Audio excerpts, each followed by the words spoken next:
انسانوں کی پیدائش سے ہزاروں سال قبل کا زمانہ، جب آسمانوں میں خدا کے ایک مقرب اور چہیتے بندے کی شہرت عام تھی، فرشتوں کو درس دینے والا استاد جسے اللہ نے بلند مقام بخشا تھا، لیکن ایسا کیا ہوا کہ اس نے خدا سے بغاوت کر دی اور دربار الہی سے دھتکار دیا گیا۔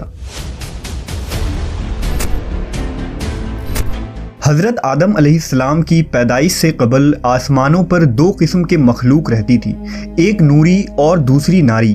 نوری مخلوق نور سے پیدا کیے گئے تھے جسے ملائکہ یا فرشتہ کہا جاتا ہے۔ یہ دن رات عبادت الہی میں مصروف رہا کرتے تھے اور ان کے یہاں نہ عورتیں ہوتی تھیں اور نہ ہی ان کی نسل چلتی تھی۔ دوسری مخلوق ناری یعنی جنات تھے جو آگ سے پیدا کیے گئے ہیں۔ ان کی عورتیں بھی ہوتی تھیں اور ان کی نسل بھی خوب پھیلتی تھی۔ خدا نے انہیں اپنی حمد و ستائش کرنے کے لیے بنایا تھا۔ یہ سب اللہ کے آسمانی لشکر تھے۔ وہ اس مقصد کے لیے بنائے گئے تاکہ اپنے خالق و مالک کو جانیں، اس سے شادمان ہو، ہمیشہ تک اس کی خدمت اور عبادت کریں۔ ایک مسلمان کے ایمان بالغیب کا تقاضا ہے کہ وہ ان تمام مخلوقات کے بارے میں جو کچھ قرآن و حدیث سے ثابت ہے اس پر بلا کسی کمی و بیشی اور شک کے ایمان لائے۔ انہی مخلوق میں ایک معزز ہستی عزازیل تھا۔ عزازیل کا مطلب ہے خدا کا عزیز۔ اسے اللہ نے دہکتے ہوئے آگ کے شعلوں سے پیدا کیا تھا۔ حضرت آدم علیہ السلام کی پیدائش سے 144,000 سال پہلے سموم جنات کی پیدائش ہوئی۔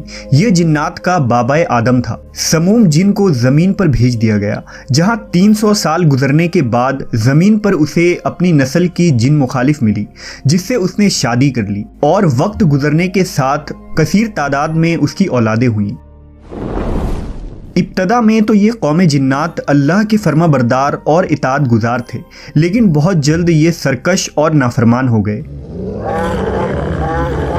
جب ان کی بدعمالیوں کی حد پار ہو گئی تو کثیر تعداد میں جنات نے موت کا ذائقہ چکھا اور وہ مر گئے۔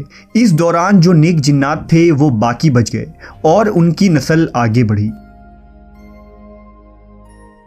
انہی جناتوں میں ایک مشہور جنات جن چلیپا تھا۔ چلیپا کا چہرہ ببر شیر جیسا تھا۔ چلیپا نہایت ہی قد آور اور بہادر جن تھا۔ اس کی بیوی کا نام تبلیس تھا، جس کا چہرہ بھیڑیے کی مادہ کی طرح تھا۔ وہ اپنے شوہر کی طرح دلیر اور طاقتور جن تھی۔ اس کی تمام قوم پر اس نے اپنی دھاک بیٹھا رکھی تھی اور قوم کا بچہ بچہ چلیپا کا احترام کیا کرتا تھا۔ ان کے یہاں ایک بچے کی پیدائش ہوئی جس کا نام عزازیل تھا۔ عزازیل میں اپنے ماں اور باپ دونوں کی خصوصیات شامل تھی، یعنی وہ نہایت ہی سرکش، مکار، بہادر اور طاقتور تھا۔ روایتوں کے مطابق قوم جنات کو دنیا میں بسایا گیا اور یہ حضرت آدم کی پیدائش سے 50,000 سال قبل کا زمانہ تھا۔ بہت جلد یہ جنات سرکش ہو گئے اور خدا کے نافرمان بن گئے۔ جب جھگڑے اور فساد سے زمین لرزا اٹھی تو آسمان سے فرشتوں کو حکم دیا گیا کہ جاؤ اور ان سرکش جنات کو مار پھینکو۔ لہٰذا اس کائنات میں پہلی خون ریز جنگ ہوئی۔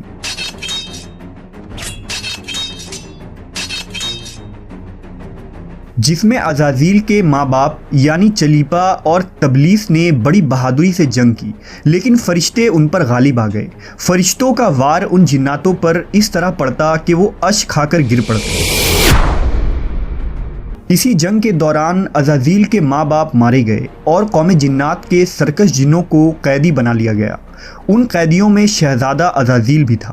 فرشتے جب اسے بارگاہ الہی میں لائے تو ان کو حکم ہوا کہ عزازیل کی بہترین تربیت کرو۔ چنانچہ فرشتوں نے عزازیل کی تربیت بہترین انداز سے کی۔ عبادت، ریاضت کے طریقے اور آداب سکھائے گئے۔ اس طرح وہ بہت جلد اللہ کا مقرب ترین بندہ بن گیا۔ ایک وقت ایسا آیا کہ عزازیل اللہ کا سب سے چہیتا، عبادت گزار، ریاضت کرنے والا اور زاہد بندہ تھا، جس میں اس کا کوئی ثانی نہ تھا۔ حکمت و دانشوری میں بھی اسے کمال حاصل تھا۔ عزازیل اپنی عبادت و ریاضت کی وجہ سے اس درجے تک پہنچ چکا تھا کہ اسے فرشتوں کا معلم مقرر کر دیا گیا اور آسمان والے اسے عابد کہہ کر پکارنے لگے۔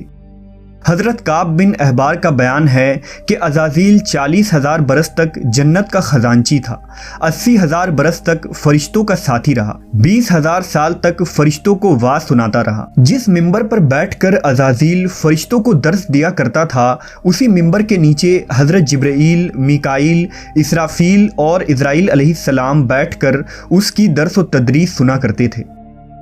لیکن اللہ کو بخوبی آگاہی تھی کہ یہ اصل میں لعین ہے اور ایک معین مدت کے بعد ذلیل ہوگا، اور اپنے انجام سے غافل اس عزازیل کا خاتمہ کفر کے حالت میں ہوگا۔ لہٰذا ایک روز عزازیل نے لوح محفوظ کو دیکھا کہ اس میں ایک عبارت تحریر کی گئی ہے جس کے الفاظ تھے کہ میں اللہ کی پناہ مانگتا ہوں شیطان مردود سے۔ اس عبارت کو پڑھتے ہی عزازیل غالباً 2000 سال تک روتا رہا اور بارگاہ الہی میں حاضر ہو کر دریافت کرنے لگا کہ اے رب العالمین، یہ شیطان رجیم کون ہوگا جس سے پناہ مانگی جائے گی؟ اللہ نے عرض کیا، ہمارا ایک ایسا بندہ جسے ہر نعمت سے سرفراز کیا جائے گا مگر ایک حکم نہ ماننے کی وجہ سے وہ مردود ہو جائے گا۔ عزازیل نے خواہش کی کہ میں اس ملعون کو دیکھنا چاہتا ہوں، جس پر اللہ کی جانب سے عرض کیا گیا کہ تو جلد اسے دیکھے گا۔ عزازیل ہر لمحے اس سوچ میں غمگین رہتا کہ آخر وہ ملعون کون ہوگا جو خدا کا حکم ماننے سے انکار کرنے کی جرت کرے گا۔ اس خوف سے وہ مزید عبادت اور توبہ میں مصروف رہنے لگا، یہاں تک کہ ہزاروں سال بیت گئے، جب ایک روز عزازیل کو معلوم ہوا کہ اللہ تعالیٰ ایک نئی مخلوق پیدا فرما رہے ہیں جس کے لیے دنیا کے ہر کونے سے مٹی لائی گئی ہے۔ اللہ تبارک و تعالیٰ نے حضرت آدم کے پتلے کو اپنے دست قدرت سے پیدا فرمایا اور یہ بغیر روح کے 40 سال تک اسی حالت میں پڑا رہا۔ فرشتے جب اس کے پاس سے گزرتے تو گھبرا جاتے، ان میں سب سے زیادہ گھبرانے والا ابلیس تھا۔ یہ اس کے پاس سے گزرتا تو اسے مارتا، جس کی وجہ سے اس جسم سے ایسی آواز نکلتی جیسے کھنکھناتی مٹی کی ٹھیکری سے نکلتی ہے۔ اور پھر وہ دن بھی آ گیا جب رب العالمین نے فرشتوں سے فرمایا کہ میں زمین پر اپنا ایک نائب بنانے لگا ہوں، وہ زمین پر میرے احکام کو نافذ کروائے گا۔ فرشتوں نے عرض کیا، اے پاک پروردگار، یہ زمین پر فساد برپا کریں گے اور یہ آپس میں خون ریزی کریں گے، جبکہ ہم تو دن رات آپ کی تسبیح کرتے رہتے ہیں اور آپ کی پاکی بیان کرتے ہیں۔ اللہ نے فرمایا، جو کچھ میں جانتا ہوں وہ تم نہیں جانتے۔ پھر اللہ نے حضرت آدم کو تمام چیزوں کے نام سکھا دیے اور انہیں فرشتوں کے سامنے پیش کرتے ہوئے فرمایا، اگر تم سچے ہو تو مجھے ان کے نام بتاؤ۔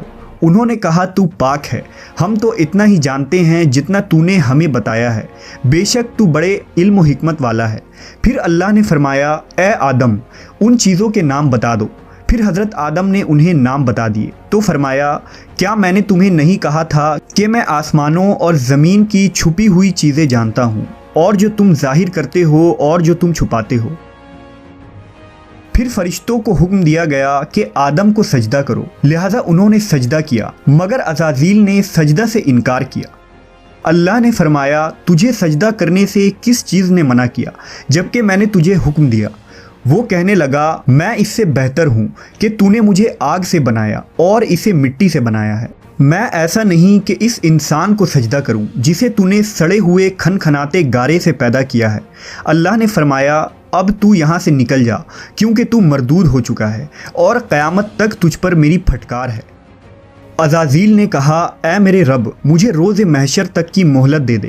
فرمایا، جا، میں نے تجھے متعین وقت کے دن تک مہلت دے دی۔ اس نے کہا، مجھے تیری عزت کی قسم، میں ان سب کو یقیناً بہکاؤں گا، ان پر حملہ کروں گا، ان کے آگے سے بھی اور پیچھے سے بھی، اور ان کے دائیں جانب سے بھی اور بائیں جانب سے بھی، اور آپ ان میں سے اکثر کو شکر گزار نہیں پائیں گے۔ اللہ نے فرمایا، یہاں سے ذلیل و خوار ہو کر نکل جا، ان میں سے جو شخص تیرا کہنا مانے گا میں ان سب سے جہنم کو بھر دوں گا۔ اور یوں بارگاہ خداوندی سے دھتکارے جانے کے بعد عزازیل ابلیس بن گیا۔ اپنی غرور و تکبر اور رعونت کی بنا پر اس کی ہزاروں سال کی عبادت و ریاضت ضائع ہو گئی اور اسے عرش سے فرش پر پٹک دیا گیا۔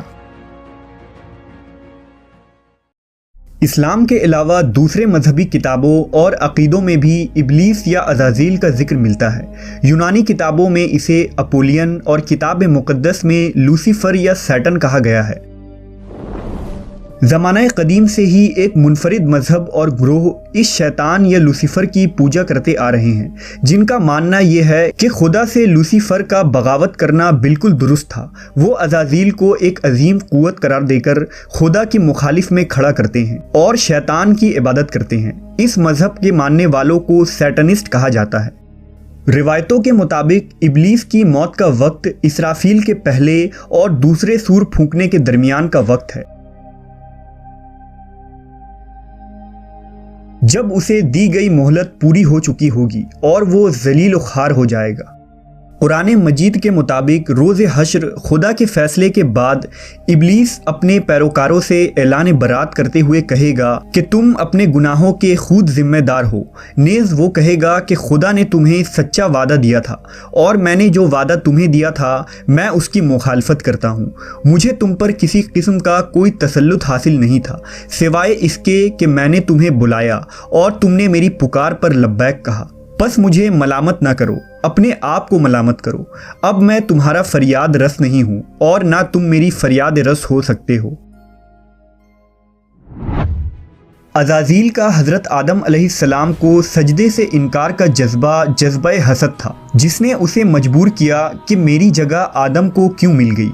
یہ اس کا جذبہ تکبر اور غرور تھا کہ میں سب سے اعلیٰ ہوں۔ یہ صرف اس ایک سجدے کے انکار کی بات نہیں تھی، بات اطاعت سے سرکشی کی تھی۔